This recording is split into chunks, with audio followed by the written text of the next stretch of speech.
Hi folks, well all sorts of bits have been coming in the post over the last few days, and one of the things that's come is the tyres. These are my tyres for the project.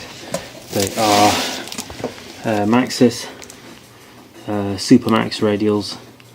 There's a 180, a 55 ZR17 for the rear, and 130 70 ZR16 for the front. So that's them. They look quite good. I've had Maxxis tyres before and I quite like them, and I quite like the tread pattern on that. It's kind of enough tread but not too much kind of thing. So yeah, that's quite good. And also they've got Maxxis in yellow on the side, which I think looks quite good. I've noticed most of the Maxxis tyres seem to have that. I'm not sure if the back one's got it. It doesn't seem to have it on that side, it might have it on the other side. So I'm quite pleased with those.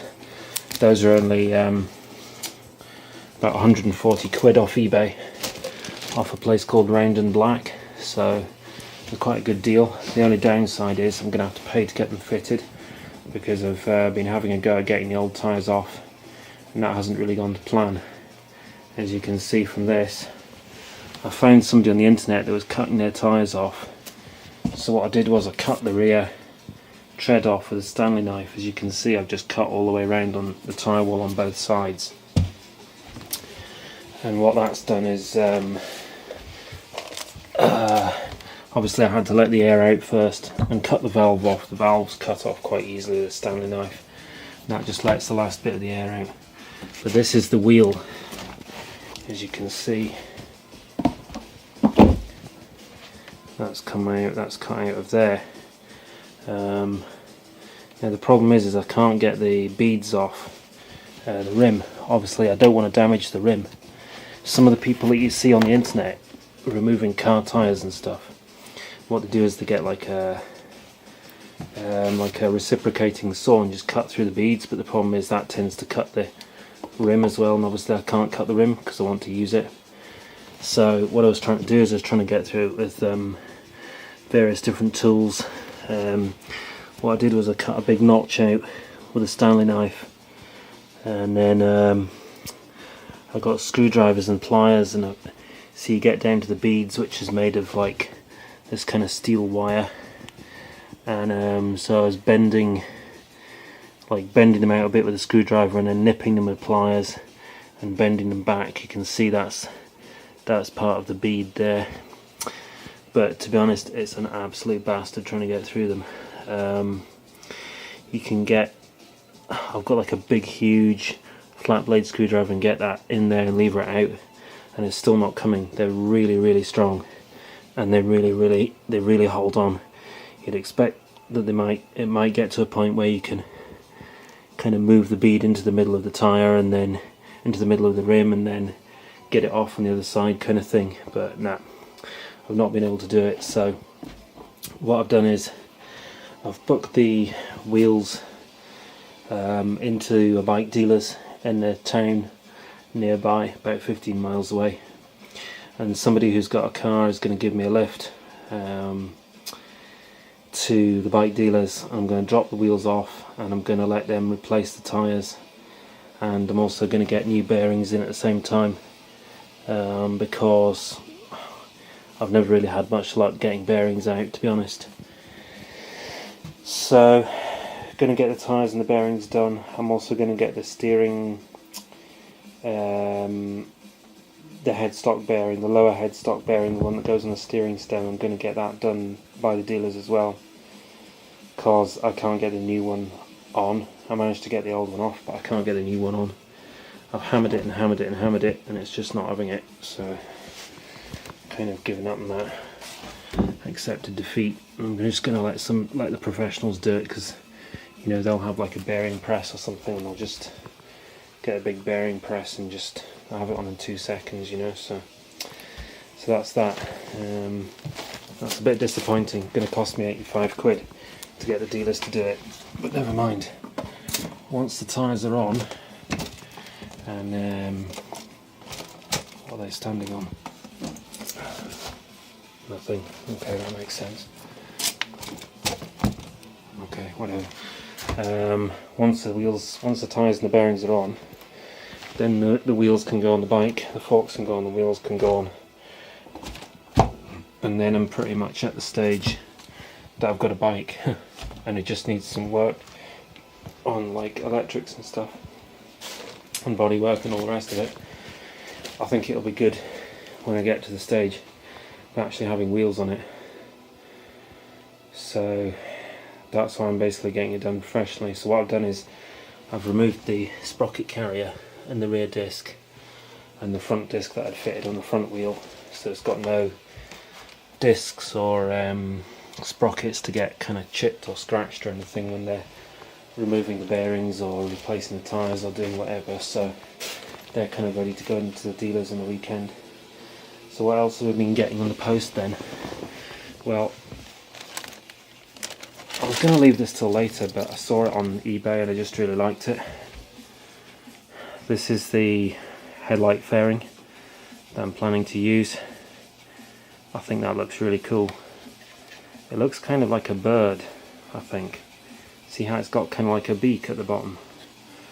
Looks a bit like, I don't know, an owl or a hawk or something. I think, hang on a second,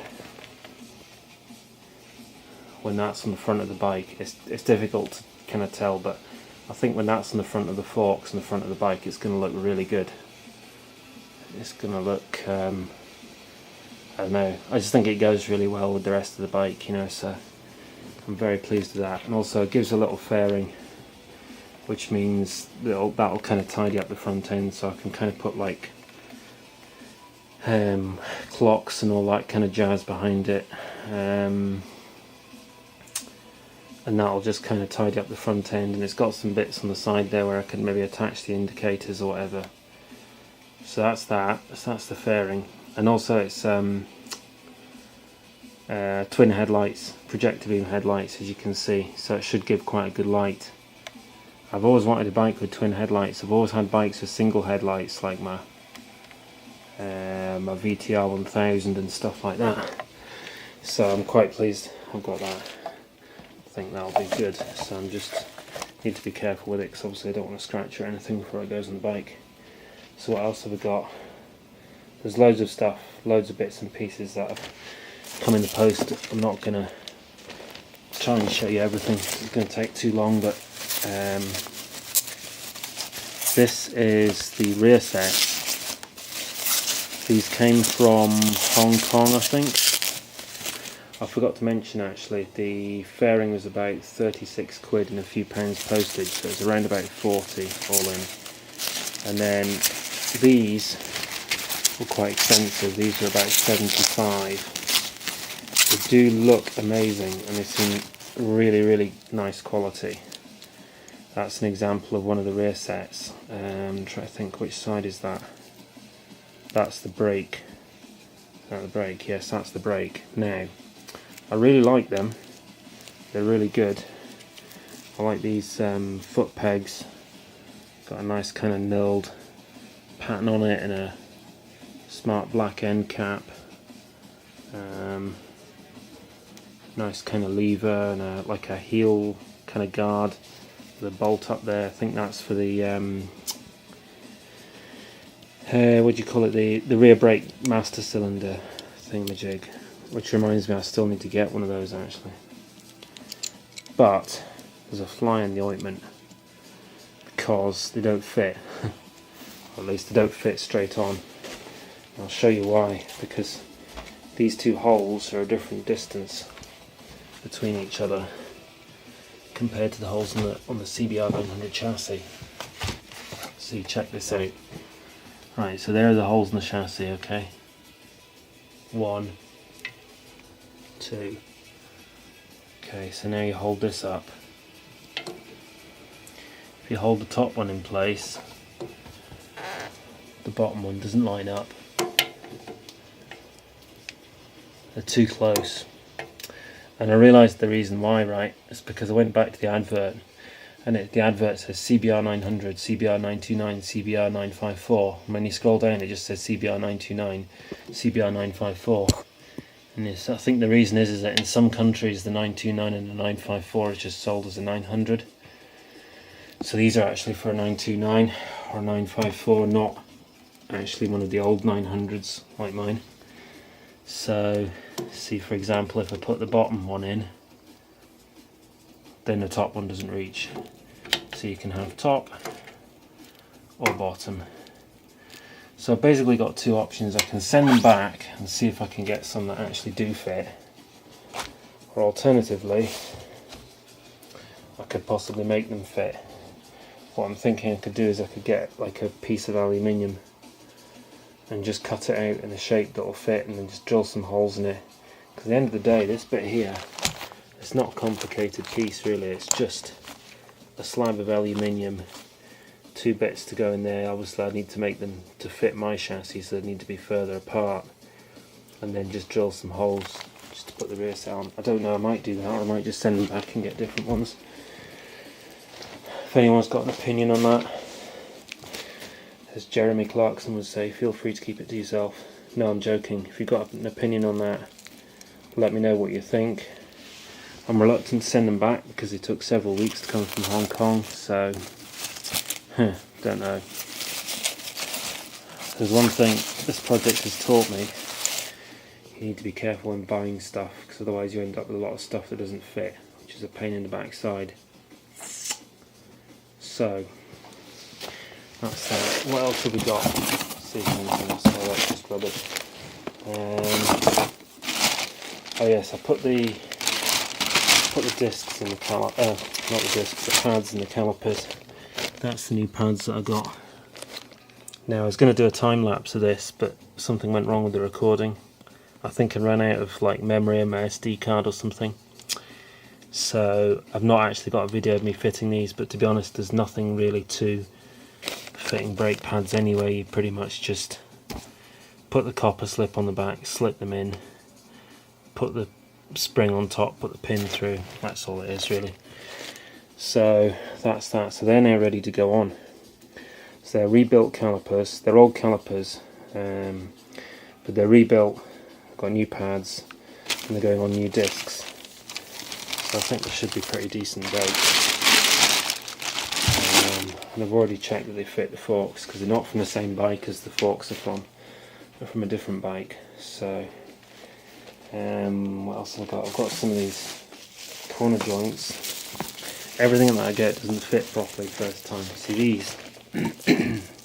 Excuse me. They're a bit too long, really, so I might need to cut them down a bit. Like stainless steel radiator joints. I'm not sure how easy they are to cut. I guess I could probably get through them with like a cutting disc or something, and just trim them down a bit to about, just trim a couple of inches off each end, just to reduce them, just so they fit a bit better. That's one option. But what I've actually noticed is this hose that I've got another piece of hose to do the water pump to the front.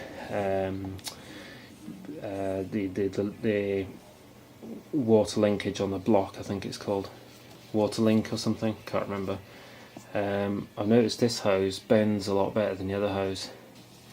So what I might do is I might do the two side hoses with this stuff, like this one and the one on the other side, and then I might use that stuff to do the one underneath and the joints. I don't know, basically I'll work something out. So that's pretty much it for now, I think.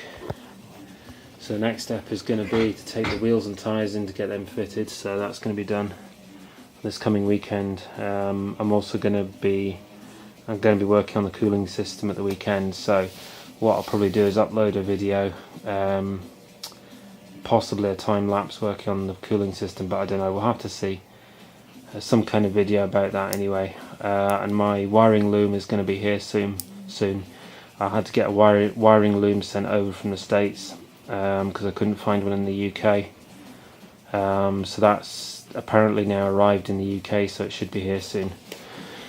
So that means I'm going to have the wiring loom to work on as well. So basically I've got tons of work to do. It's kind of like all the stuff's arriving, and there's loads I can be doing. So there's going to be probably some more videos going up over the weekend. Alright, thanks very much for watching.